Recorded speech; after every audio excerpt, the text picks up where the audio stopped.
Keys to the game, brought to you by Right Way. Game 8 is here. Arizona football will travel to Colorado for a game on Saturday. Coach Brennan, you're coming off the bye week. What were some of the biggest wins for your team this past week?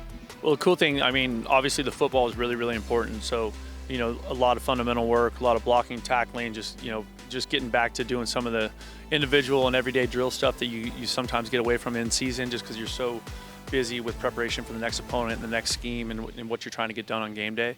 But that was great for us to kind of return to that stuff and really drill down on that.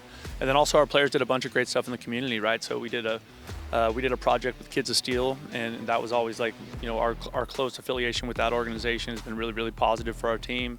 We had players perform in the Sands Club. We had a night out in Oro Valley with the police department there and a bunch of fans, and our players did an autograph session out there. And so it was a really busy week that way, but obviously being able to really focus on some of the fundamental stuff and a lot of football stuff, hopefully get a little bit healthy, and then also do some good stuff in the community was real positive.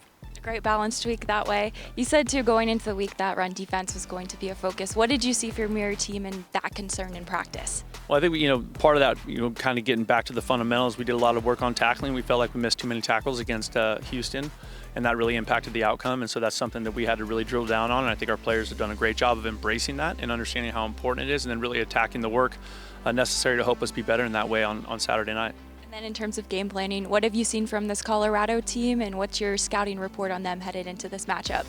This is a good football team. That on both sides of the ball, they're really big and athletic up front. They play with physicality in both the run game and the run defense. And then they also have players that can hurt you. The quarterback is a dynamic player. They got multiple guys at that position. We don't know which one we're going to see, but they're all really good. They're all effective throwers, and they all run. They can all hurt you with their legs, and so that dual threat thing is something that we have to prepare for. And then defensively, I think when you look at the guys in the secondary, number 7, it really makes a lot of plays for them. And so that's one of those things that we got to be aware of where he's at on the field every snap. It's Arizona versus Colorado at 4 p.m. our time. You can watch on FS1 or tune in to Wildcats Radio 1290 AM. Bear down. Bear down.